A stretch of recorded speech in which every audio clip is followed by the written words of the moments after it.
Ubengisa papa moko na moko epa zwami agumbi mutupe abondeli pona liloba na tongo na lelo Yesu aye kopesa momo Yesu aye awana se Yesu aye kopesa momo Yesu mobikisi Yesu aye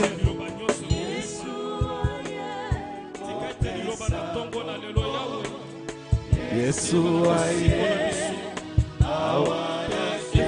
Yesu Yesu Yesu mobi Yesu aye Yesu aye kopesa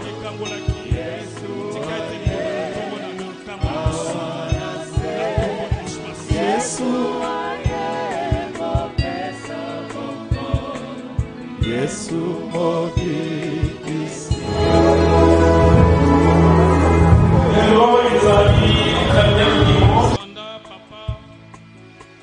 utaki mobembo bongo na limemia nyonso tango papa zali kopusana biso tobeteli Yesu Masiya maboko makasi pesa aye awana se Yesu aye kopesa bomo Yesu mobi oh sanjola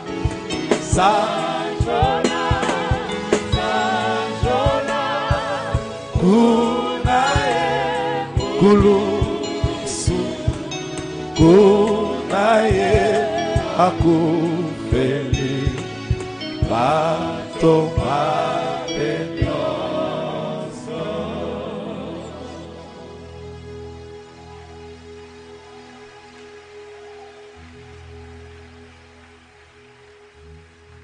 Éternel notre Père, topamboli monene na yo.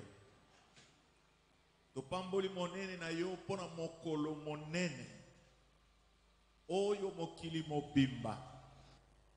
Izali ko commémorer ko kufa pe ko sekwa na Yesu Kristo.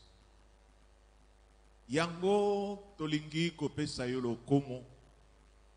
Poete toyebi ete lelo nde yo kopesa biso sans ya likambo oyo.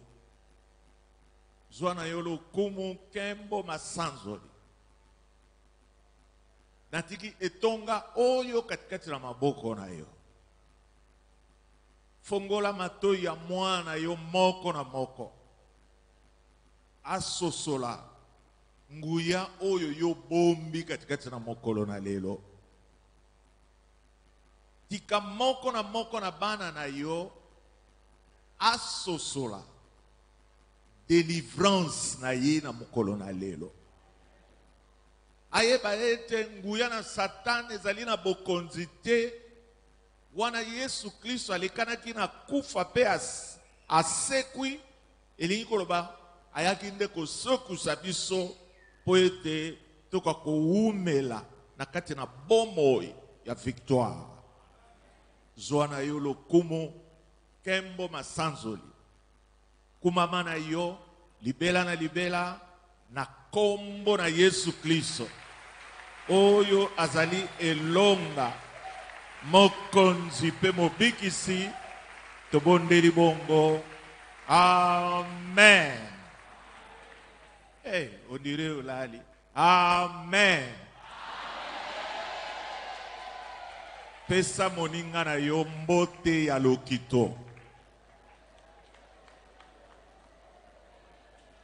Amen. Dambe na testimino nyonso bonde na kombo na Yesu Kristo. Tofani.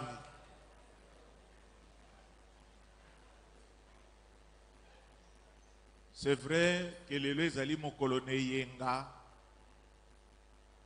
Il n'y a pas que bien sûr, mais les alliés mon colonel Yenga. Oyo, tomonani na yo. Ça fait pratiquement 1 mois et 1 semaine. Tous allons qui comment on a été. Puis c'est nous allons qui na kati na mobembo.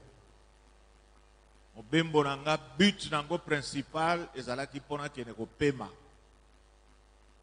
Comme on dit nzoto soko sali. Au moment où que sengyo repos, au peu sango repos. Bande konabino kuna bayamba ki nga malam. Na mi mona ki penza ki nazali tata ya bana ebele. Donc linko banina ba mususu yo bayaka na bango na l'église te kamba yoka ki kengai na nyati mabele ya France bango nyonso to bimaki ba mususu wa uti Belgique.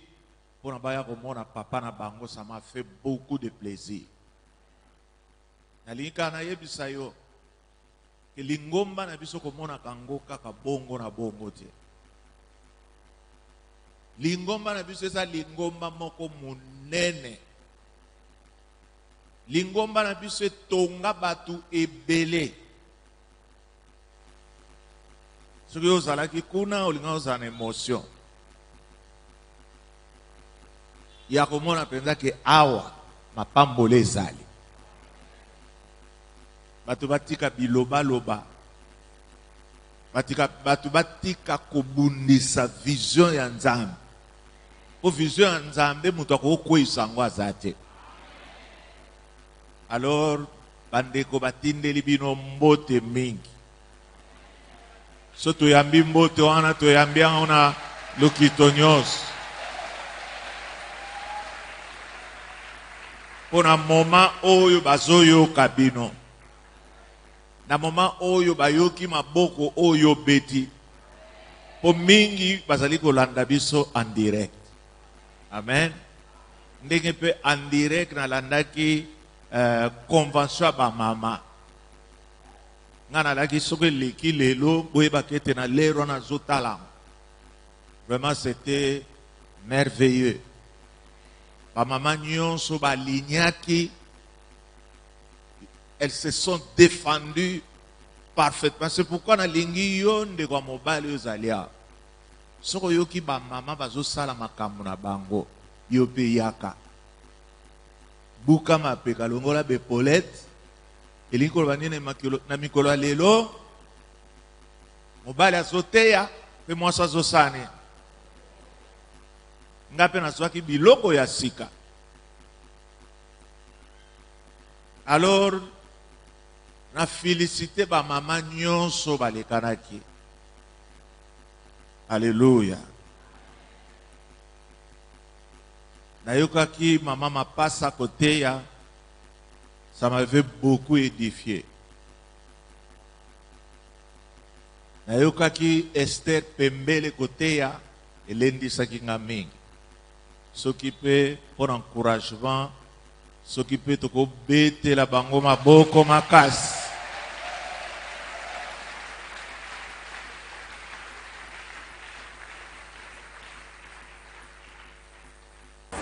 Yobe okoko malokola bango. Soki bete kolanda yango, soki yope okota katikati na esika oyo na kaye na yo za kokoma ndeko nanga okokoma okoleka na ngai moko mutu nazote ayo. Amen. Bongo sikasiko oyo tokoti katikati na malakisi na biso. Lelo lokwa boyebi mokili mobimba. Nazo tambola, lobito mukoni. To vendredi nazo mona batu basako tambola, ababalabala, batu mususu na nzela ya croix. Donc le monde a célébré eloko ya motuya na kati ya corps ya Christ. la plus grande fête du christianisme, c'est ande oyo toza ko commémorer lelo. Thème oyo ngai nalingi na partager na bino atako lelo tozali ko sepela ko sekwa na Yesu Kristo, ngai nalingi na lakisa bino thème nange ali la mort de Jésus-Christ est plus importante que sa résurrection. Po lelo batu nyonso baza koyemba Yesu asekwi esengo afandaki mikolo misatu na nkunda tika toyembela ye me ndeko nanga eza na eloko moko oyo eza na motuya mingi, eza penza résurrection te, ezali penza nde kufa na ye. Soki yo ko comprendre kufa na Jésus-Christ, nde place yo okokende kozwa nguya ya kotelemela Satan na miango na ye nyonso. Pe Satana akokoka yo te po yo obimisi secret moko ya monene katikati na esika oyo. Alléluia. Bongo soki totangi na mwa ba texte moko ya introduction po mama na likambo ekoya sima. Soki totangi na mokanda na 1 Corinthiens chapitre 11 na verset 26 na ligne na tangango. Car toutes les fois que vous mangerez ce pain et que vous buvez cette coupe, vous annoncez la mort du Seigneur jusqu'à ce qu'il vienne. Vous annoncez la mort et la résurrection du Seigneur. Et vous annoncez quoi? La mort. Donc, Seigneur, yonanga to maîtriser eloko yo ba bengi kufa na Yesu Kristo, alors résurrection na eloko les a fêtes na lelo wana to ko sepela ngo penza malamu. Donc elingi koloba ke Sainte Seine soki ba instituaki yango ezalaki nde pona ko annoncer liwa ya kolo Yesu Kristo. Siko tokoki kobanda komituna mituna ebele. Qu'est-ce qui s'est passé lors de la mort de Jésus-Christ? Eloko nini salamaki mokolo Yesu Kristo akufaki? Wana question liboso. Kokufa, est-ce que yango nde ezali suka ya motu? Question misatu. Kokufa ezali eloko nini?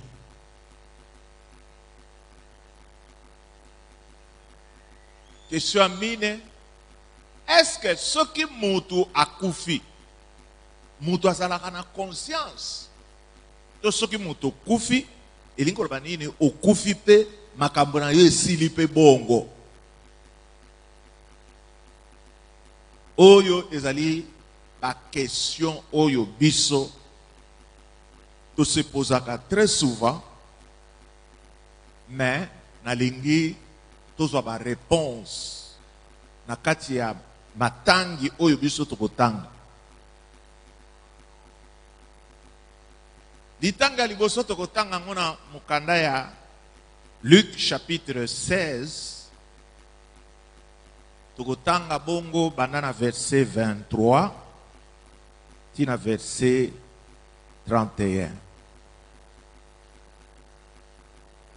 Luc 16, 23 à 31.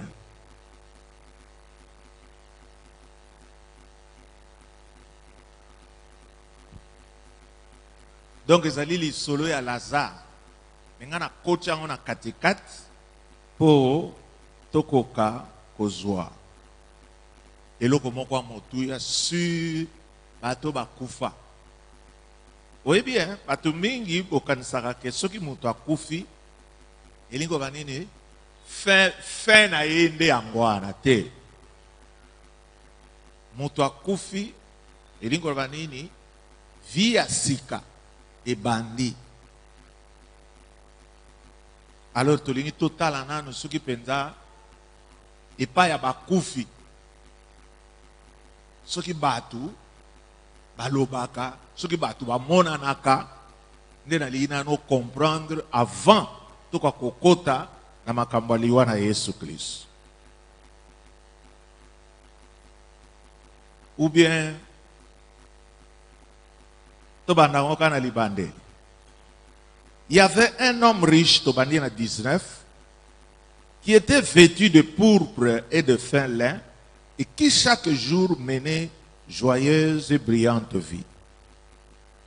Un pauvre nommé Lazare était couché à sa porte, couvert d'ulcères et désirait de se rassasier des miettes qui tombaient de la table du riche. Et même les chiens venaient encore lécher ses ulcères. Le pauvre mourut. Boyoki, donc il a changé de vie. Hein? Asanini.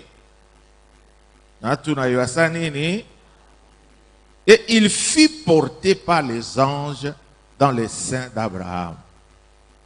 Le riche mourut aussi. Et il fut enseveli. Dans le séjour des morts, il leva les yeux, tandis qu'il était en proie au tourment. Il vit de loin Abraham et Lazare dans son sein.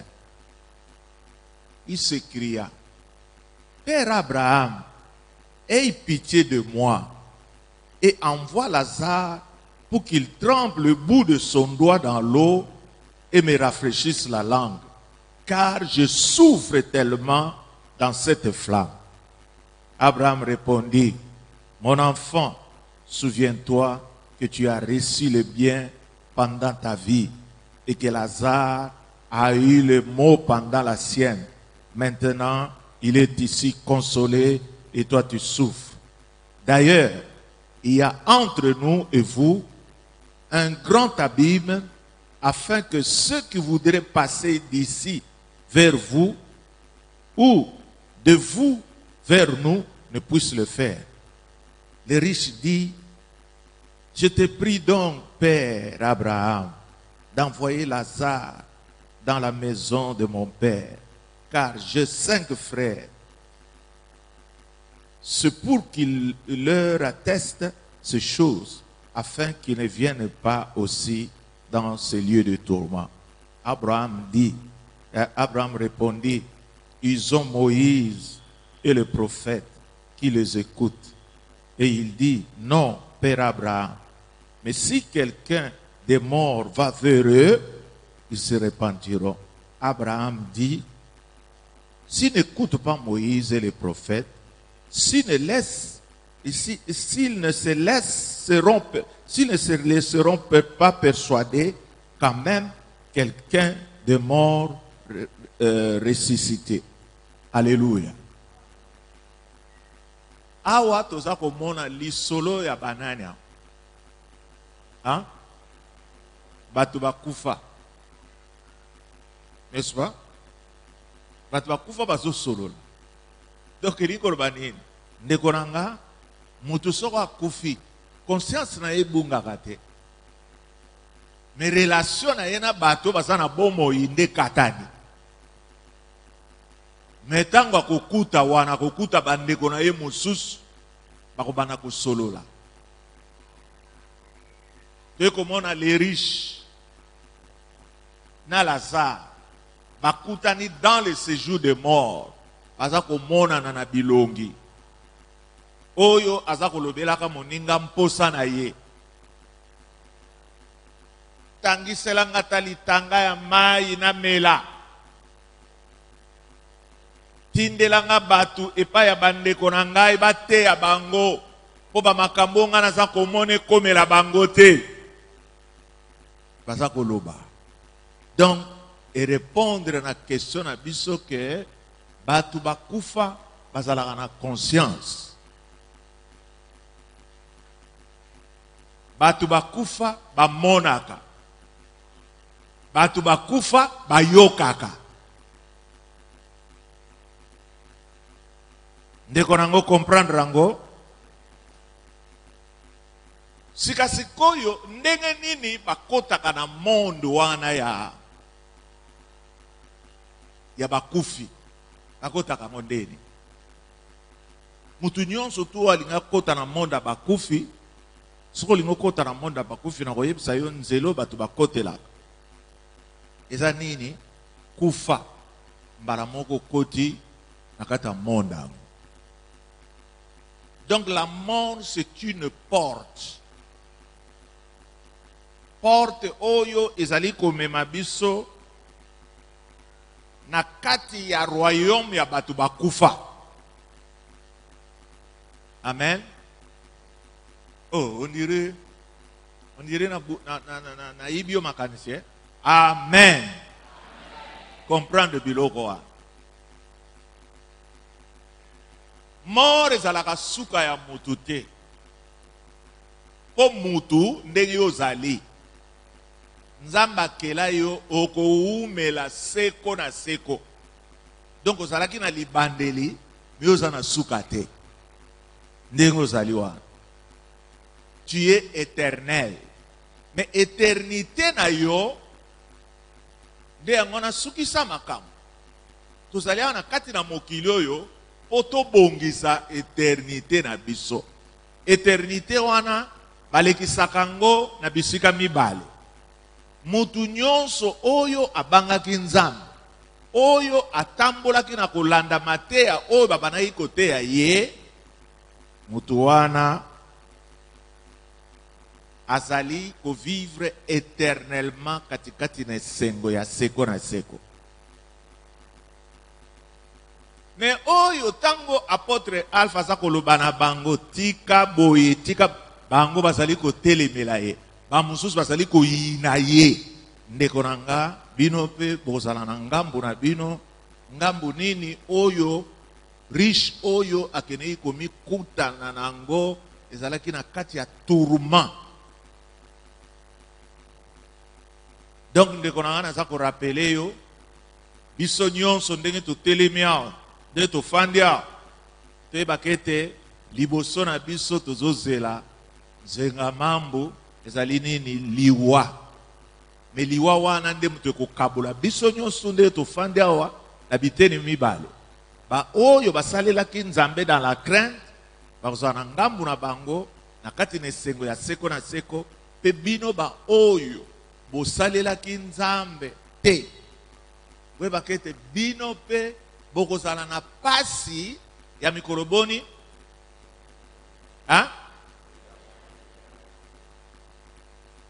Ndelo ko esalanga ke na bongo la motema na boya nanga masumu po soki na kanisi bongo na leba na boya nanga pasi ya seko na seko. Pebi nga mukolo moko na kene matanga moko ela na kati na elanga namoni na malili wana ba pelisi pine. Siko pine wana ba pelisa ki angwa pinangwa yalaki lokola omoni place oyo meso ezali. Epi batu babandi ko fanda na niveau yo nga nazali. Esa so makanisi moko yelinga bolo. Balobi me bazolo bake batu bako umela na lifelo. Esa so yo nga na tala nanu pine wana kutu. Po oyotola yango a quelques 2 mètres. Oko kana yango te sika so na miloba. Bongo sikasiko yo lifelo. Biso pinango tuza ko yotola ngo mais sikasiko lifelo linyolo banini mutu azala na kati ya pine wana azako na ebite ba terme mibale osoki na azako azana moto mazo tumba mate. Est-ce que vous comprenez? Ozo zika molobongwa na nini poussière mozaka mobimba. Donc il dit pas so ya moto ezali kaka. Ah, donc il dit banini. Lifelo ezali esika oyo konganga na konganga ezalaka. Ai, ai, ah, ah, ah, ai, bongo na bongo. Obi pani na zolo ba batu msubu otunanga bongo yo soke na lifelo pono yebisa biso ndengwana.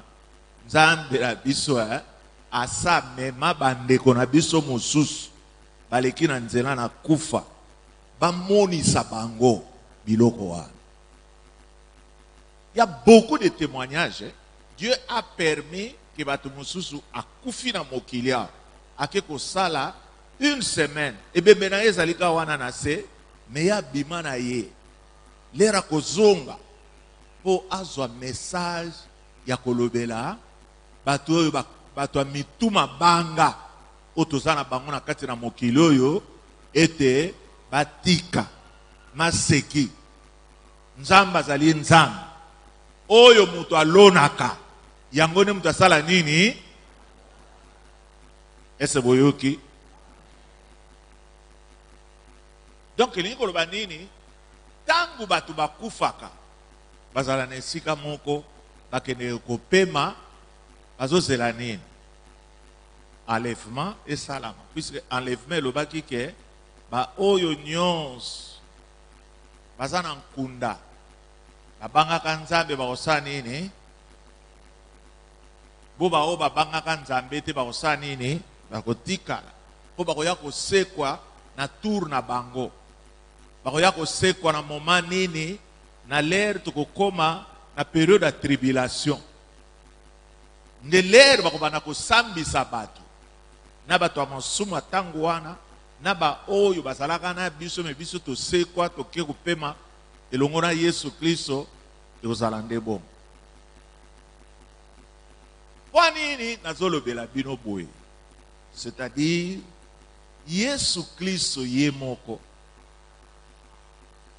lokola azalaka moto il fallait yepe asa nini akufa. Donc mutu soko akufi akende na séjour de mort. Ce qu'on a dit na ibisayo mission à Jésus-Christ ezalaki ndeni. Yesu amonaki ke Satana azana batu mususu akanga. Donc elingi koloba nini mutu nyonso oyo abandaka kokufa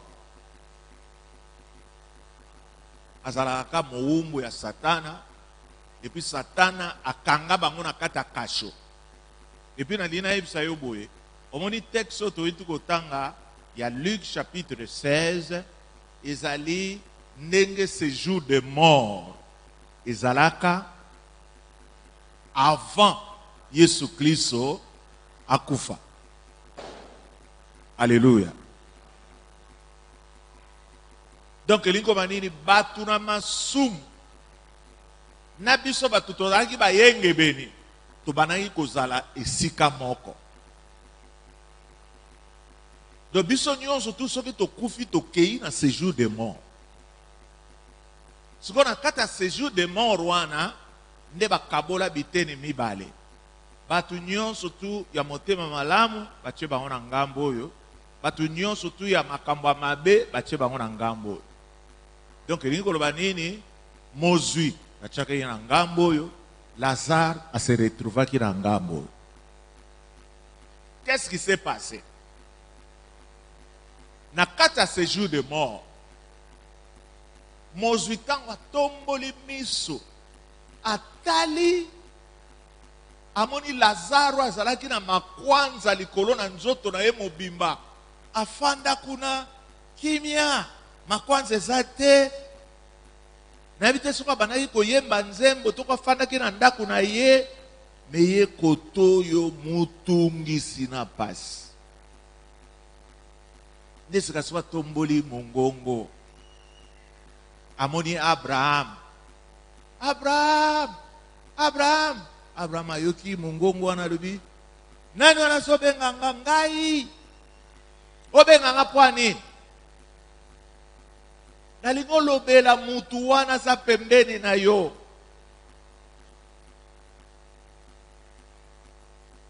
Nalingo lobela Lazare. Tinda ye koto yo nga nazali atangisela nga ata litanga ya mai na munoko. Po place oyo nazoyoka somo. Abraham alobi te. Yo tango ozalaka na mokili osalaka makambo na yo. Soko moli Lazare ozobenge toro abakaka ba momi oza yuma oyo simbaka mokili na yo ya maboko mibale. Alobi tango yo ozosala biloko wana oyebaka ete Lazare pe abanaki pe kosala makambo na ye ya kobanga Nzambe. Mais sika sikoyo moyen Lazare aya kuna pona nini? Po entre biso na bino kabakata na libulu moko ezali awa moyen mutu akatisa yango eza te. Me mozwi alembi te. Mozwi ayoki posa ya bandeko na ye mosusu mitano oyo bayebaka Yesu Kristo te, abandi ko intercede. Papa Abraham yebisa Lazare akende kotela nga bandeko na ngai po pasi oyo nga naza komona bango mpe bamona yango te. Babi ndeko na nga ntango toloba na yo kende koteya bato mingi bointerpretaka ona ndenge na bino moko. Teya ndeko na nga mokolo yo kofanda na bisika wana turuma ezali nde sika siko motema ya koluka kote ya bato ekoyela yo melokwa contact na yo na bato eza te moye makambo etambola malamu eza te. Donc il y a un autre monde oyo bato bakufa bazali. Esika siko na tango na Yesu Kristo elingi koloba nini? Ce jour de mort échangea. Mutu oyo azali kobanga Nzambe na mikolo ya lelo soko akufi akokende lisusu na séjour de mort te, akokende wapi? Na paradis. Ezozo comprendre. Mutu aliboso oyo akotaka na paradis ezalaka nani? Moyibi oyo ayambolaka na croix. Yesu Kristo atali ye abi yo okozala nanga na paradis. Bino nyonso bao bozwa kobanga Nzambe mokolo bokokufa. Elingi koloba nini? Bofandi na paradis. Donc namekaki koloba boye mpona kolakisa bino ke bakufi bana conscience. C'est-à-dire bino bao botambolaka bolanda babasi na basi na bino bokende kokutana na lieu wana. Wana mwasi na yazo koloba Frère Gilbert yo pozali awa me bongo nazala wapi? Makambo to banaki kosala kasi nde makambo ememi biso awa bokoma na kosolola kote kuna. Ese ndeko moko azoyoka nga na lingala facile o nga nazoteya. C'est ça le monde oyo Yesu Kristo ayebaki. Sika siko na kanisi obandi ko comprendre sika sikoyo pourquoi Yesu Kristo andimaki kokufa. Yesu Kristo andimaki kokufa pona nini?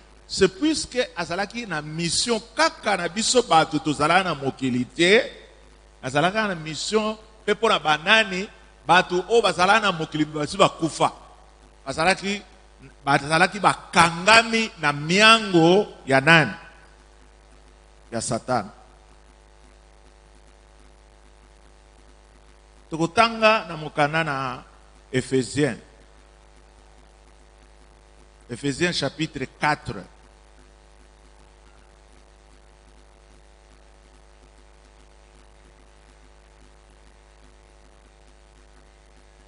Banana verset à liboso ti na verset soto koma na 16 eza musika mingi to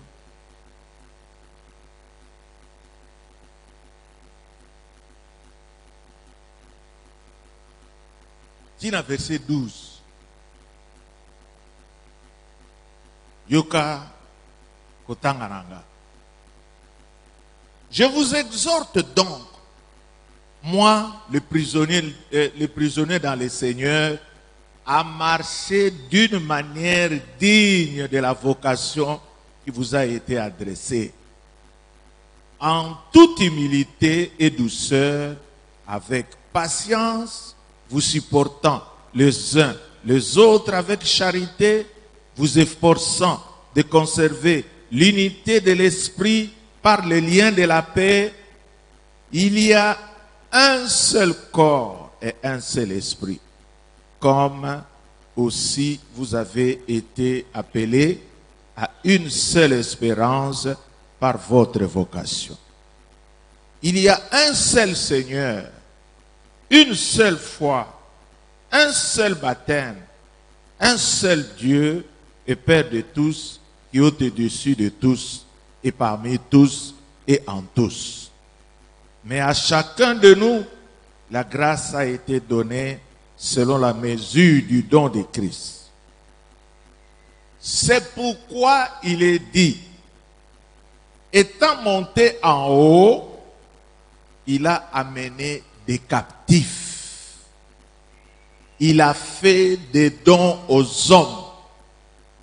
Or, qu'est-ce que signifie il est monté? Sinon qu'il est aussi descendu dans les régions inférieures de la terre.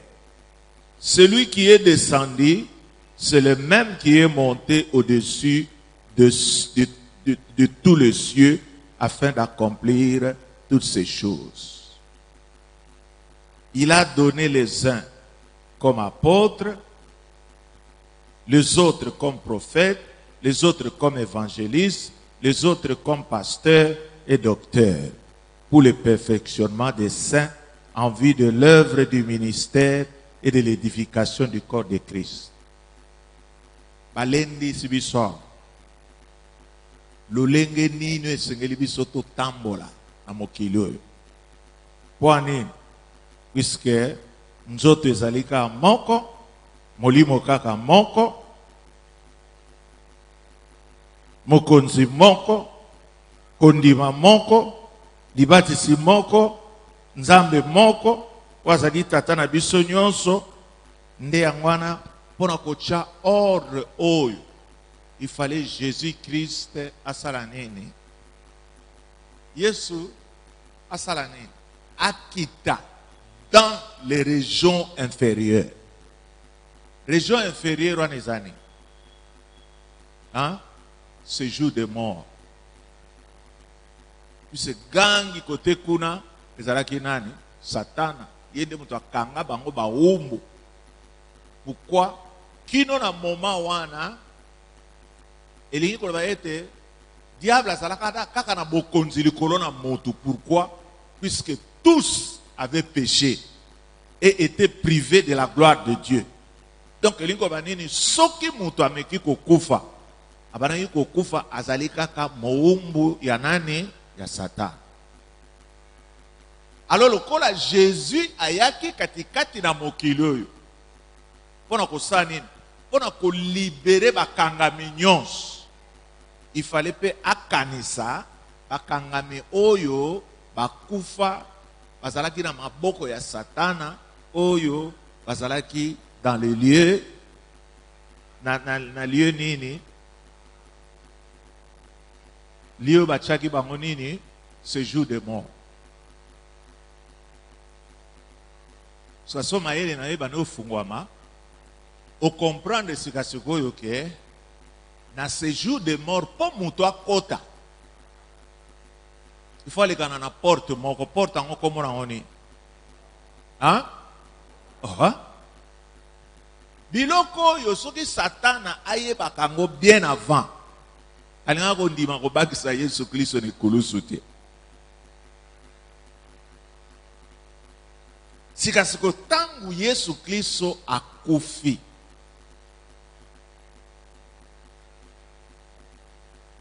nde esika oyo Yesu akotaki akuti bandana Abraham batu nyonso to wana bafandi fandi place wana nde sikoyo Jésus-Christ akomi na esika wana kokoma oyo akomaki place wana ezalaki nde pona nini po jusque là Satana azalaki na pouvoir wana mutu apesaki yango nani pesanga nani réponse ko mutu apesaki pouvoir wana nani mutu tangu Nzambe akelaki mutu mokili ezalaki na maboko ya mutu esika so mutu likolo na kokosama oyo diable akosaki ye mutu akamati pouvoir wana sa nini apesi ye donc elingi koloba nini na mokolo na biso lelo mutu oyo azali mokonzi ya mokili oyo eza Nzambe. Amen. Est-ce que vous avez bien? Mutu aza mokonzi ya mokili ezali Nzambe. Kasoro mokonzi ya mokili ezali nani? Loba makasi Satana. Po bokonzi yango nani apesaki yango? Alors soki mutu akufi atikalika moumbu wa Satana. Alors Yesu Kristo oyo ayaki na mokili posa na ye alaki que toute l'humanité soit délivrée. Donc ilingo bani na batu bakufa bayokaka sango malamu na Yesu Kristo.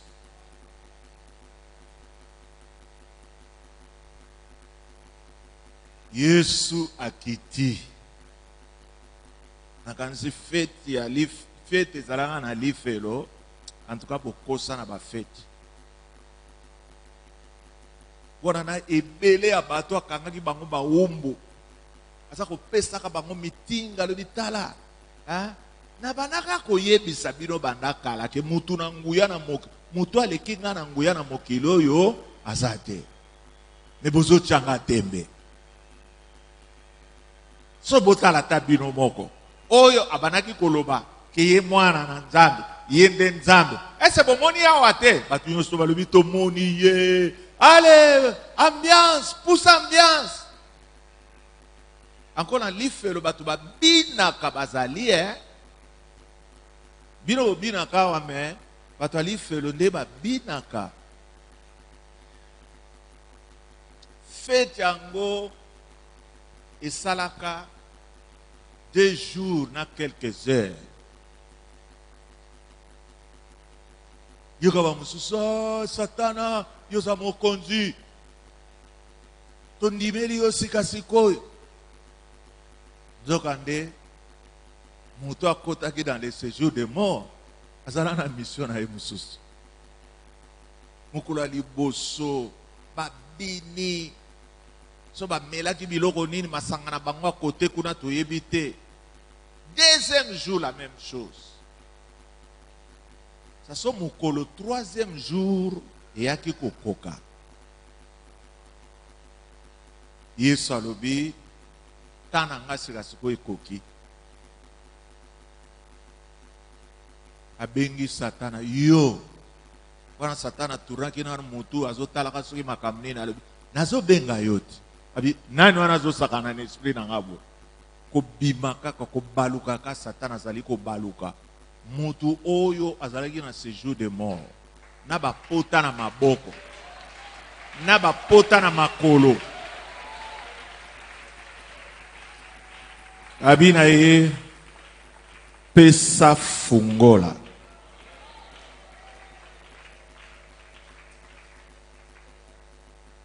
Loko azalaki na nguya koleka ye Fongola nini oyo akanga batu wana na kata boumbu na yepesa nga yango awa.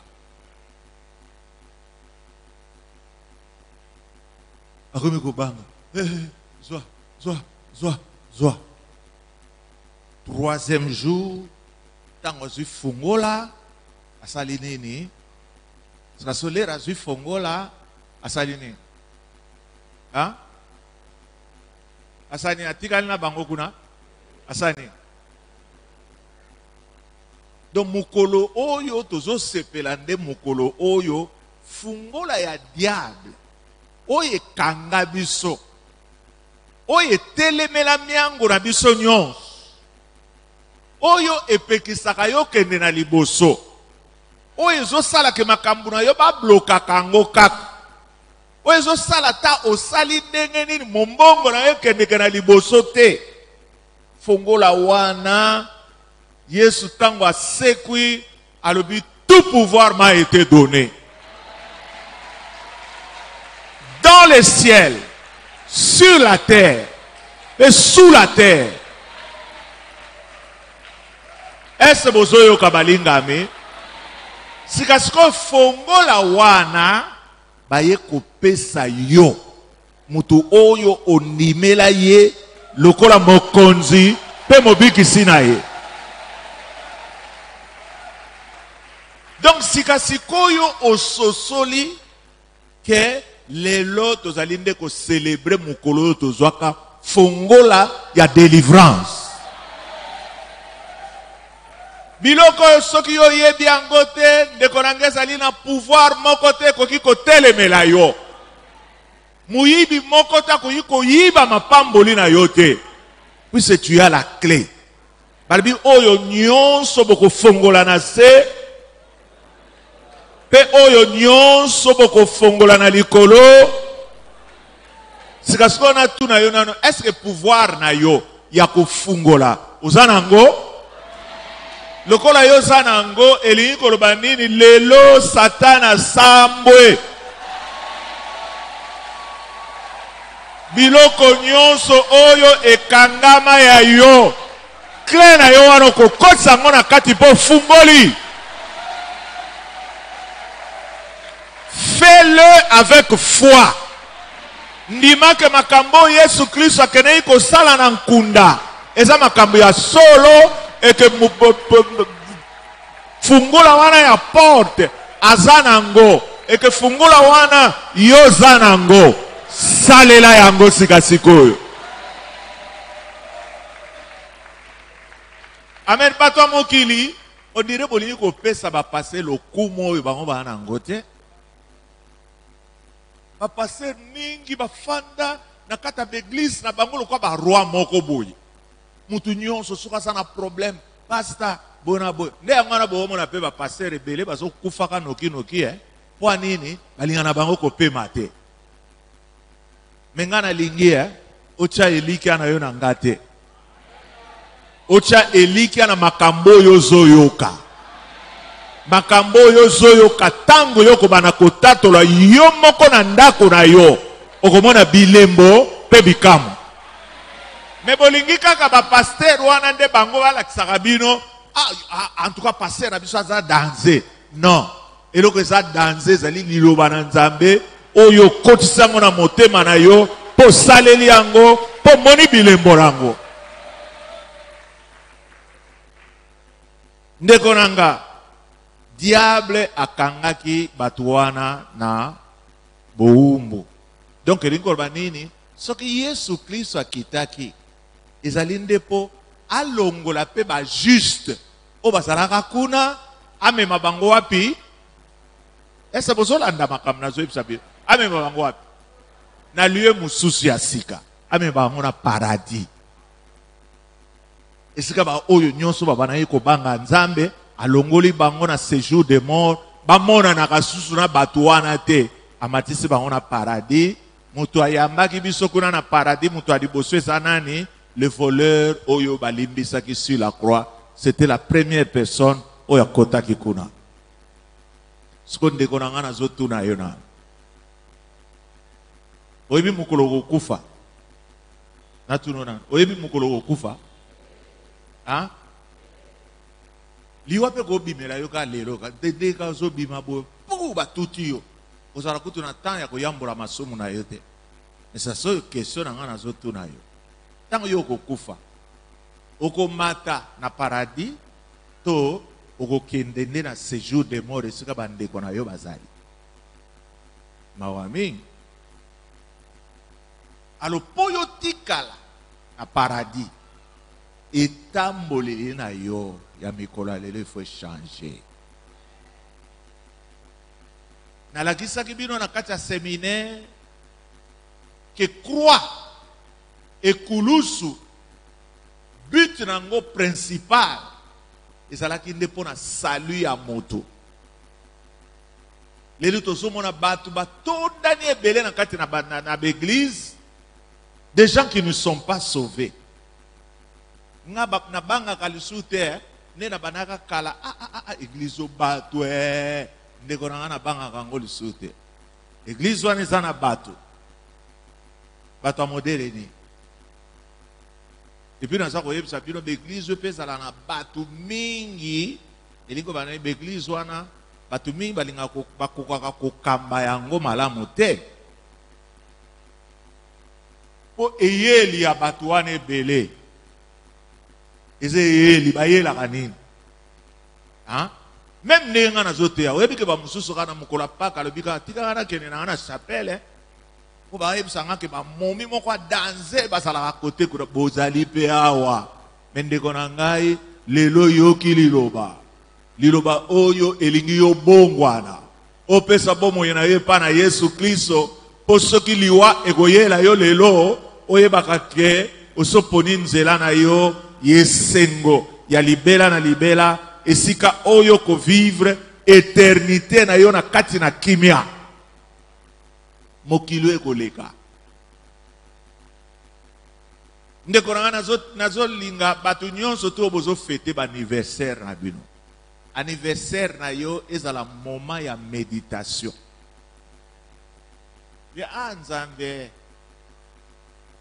lelo nakomi na 25 ans komisano nzambe et puis bondela mpe mpo na yo moko nzambe garde nga toujours fidèle epa na yo mikolo oyo nyonso nga naza kolekisa na mokili nazala kaka ya yo longola katikati na nga bamposa ya masumu lelo kutu na mikolo ya lelo bato mi bayambolaka lisu masumu te ese nakosi bamosusu bozali ya masumu ya nini ya 2019 boza nango nano bozala kutu na temps ya koyambola yango te c'est trop dangereux ozotambola mabe keba nga nalingi soki koya lelo na pokwa ekuta nga na milengeli soki koya lobi ekuta nga naza na nga bien nde yango wana nalingaka te nalala na kanda nalingaka te nazala na nyongo ya motu nalingi bamakambo na nga nyonso nabongisa yango mpo ntango Yesu Kristo akoya anetola nga alleluya bomoni sikasiko likambo oyo Yesu Kristo asalaki ezolakisa biso signe ya bolingo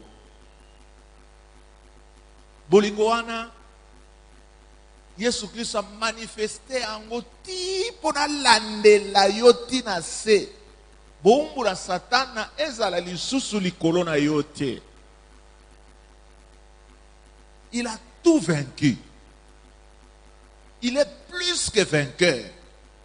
Donc il dit nini ba victoire mususu ezalaki lokola ba makambo moko satana alonga asala lokola longa puisque ye azalaki nano en action te metango ye azongeli nano belonga ya batu oyo diable kangaka na boumbu simanango abimina ba oyo bazalaki ba sant amemi bango na kati ya paradis. Isika oyo Paul akene ko visiter. Amen. Donc elingi koloba nini to sepela mokolo oyo lokwa bantabate. Puissenga déjà na Facebook na fungoli ka boba. Tala ne batu bazo souhaiter. Je te souhaite une bonne fête de Pâques. Et puis ba mususu pe bobongami apona bokene ko fêter angwa. Ba mususu ba kaza masanga bocha na pembe. Ba mususu bazo tumbaka basoso ndeko nanga ce n'est pas ça. Jour isa jour ezola kisabiso balongi. Nasa molongi. Il faut satana yemo kwa yoka yango yo satana na lubina yo ngai alpha lushima nasa molongi. Nguya epesa melinga. Po misala na yo nyons oyo kiko sala envers ngana nyatango. Et puis quand tu le dis, dis-le avec foi. Est-ce que ça satana oza molongi tozo banga ye hein aliko yebisa ye 3 fois satana ngayo otangeni pena kombo na yo hein ngaye len na molongi nana nguya likolo na yo. Bebeka ko kimandako na yo kan ndenge wana ndenge ko déclarer mingi boyeba kate soki boza balongi. Allez 3 fois yebisa ye. 1 2 3 Alléluia. Est-ce qu'on dit yango? On dit yango ke na moment oyo na koloba na yo telema. Na moment oyo na koloba na yo telema, satana akomona effectivement que yo za molongi komona na. Donc lingo bani lokola pose ali molongi, lolenge na yo ya kobondela ekozala ndenge yango ezalaka te. Lokola yo zali molongi, soko zali mutu oyo okangama. Elingo loba nini? Minyololo na yo nyonso tuwane kosa nini? Soki yo makila na yo bamelaka yango soki na bandoki moko ya famille na yo yo belaka na oka mikolo nyonso yo belaka na oka mikolo nyonso na nguya oyo za nango elingi koloba nini ozana bokonzi ke ba oyo bamelaka makila na yo lelo bakosanza yango makila na yo kozonga na kati na nzoto na yo. Ba oyo ba telemelaka libala na yo. Mwasi moko kitoko boye, yo komaka ba fiancé soko ye, ekomi makambo pusane, ale, o kaka makambo ebwakani. Te. Oyo nyonso azali kokota na kati na destine na yo. Pona ko bebisa yo. Lelo za mukolo na ye ya. Eso ndimi yango.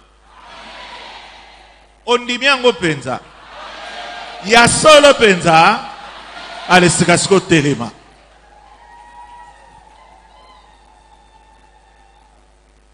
Nazela yo muto telema na retard. Nazela yo muto zondima teke makambonga na zoko yebisa yesa ya solo. Bino nyonso bo telemi. Omoni voisin na yo telemi. Bien. Saso kanga misu na yo. Nalingi oloba na Satan. Oloba o sanini o balola elongi ya Satana na maloba na Nzambe. Kwete oyo nyonso Nzambe alobaka. Izalaka oui et amen. Eloko moko ekotelemela yango te. Tala ba problème oyo eyelaka yo na vie na yo. Oyo zomona ngone tonire ba problème comme mystique. Ndeko na même soko zokoka ko expliquer yango te. Na yebisi yo ke lelo ya mokolo mosusu. Lelo za mokolo nini? Mokolo na zwaki fongola. Fongola ya nini? Ya ko récupérer biloko na nga nyonso oyo moyini ayibaki yango. ndeko nanga récupérer yango, récupérer libala na yo, récupérer bambongo na yo.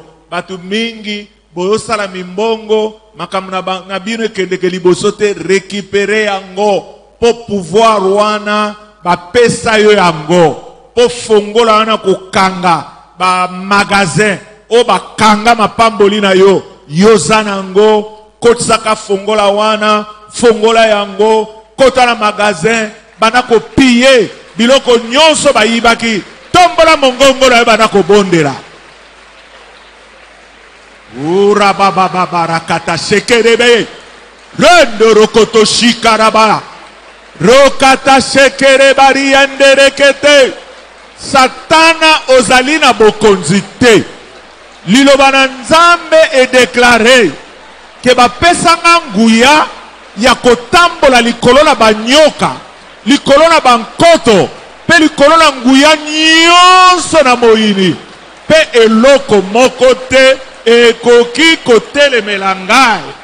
Yo Satana, longola loboko na yo likolo na bana na ngai, longola loboko na yo likolo na mwasi na ngai, longola loboko na yo likolo na ministère na ngai, longola loboko na yo likolo na misala nyonso oyo yo omesana kosala na ntina na ngai.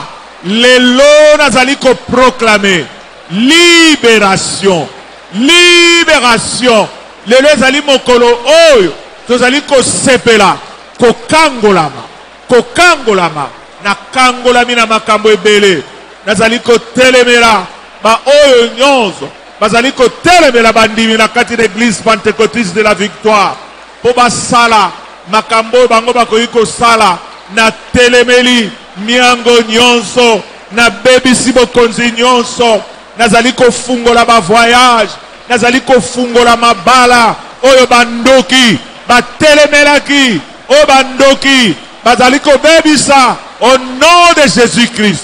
Au nom de Jésus-Christ, mokolo na lelo ezala mokolo ekozala mémorable. Oyo tango nyonso na bana kokanisa Pâques oyo na kobana kotatola ete Yesu Kristo alongaki Satana, apesi ngai elonga. Au nom de Jésus-Christ, au nom de Jésus-Christ, nazali kotatola elonga likolo na misala nyonso ya molili oyo koyi kosala, oyo diable akoki kotinda po ye atakanga ngai. Nazali kotia barrière, nazali kotia epekiselo po ete ba flèche enflammée ya moyini ezala na bokonzi te ya koperce bouclier ya foi oyo ngai nazali kodresse.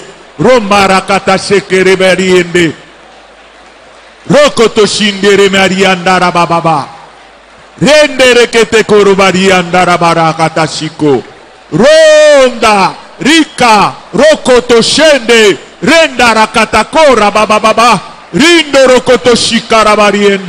Oh, la libération, libération ya peuple na Nzambe, libération ya misala nyonso na molili, libération ya ba puissance ya sorcellerie, moto na molimo mosanto e consumer misala na bino, moto na molimo mosanto e bebisa mabongisi na bino, moto na molimo mosanto e sukisa miango na bino na kombo na Yesu Kristo.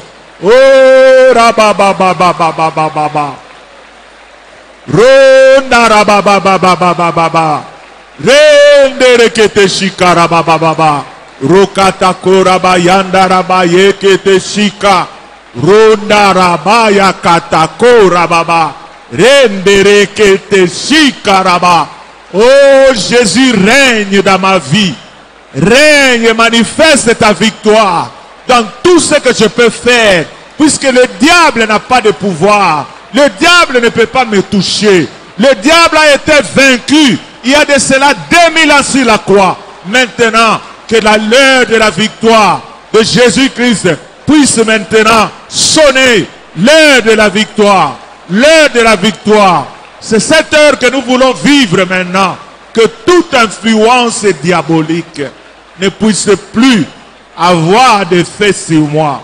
O rakata shekere bariende. Rokoto shikaraba. Rende reberiende reberebende reberiende. Romba rakata shika. Na bakombo nyonso koyiko zala na mokili. Kombo oyo eleki Yesu Kristo ezali te. Puissance moko te koki kotelemela. Bokonzi moko te koki kotelemela ngai. Na kombo na Yesu Kristo.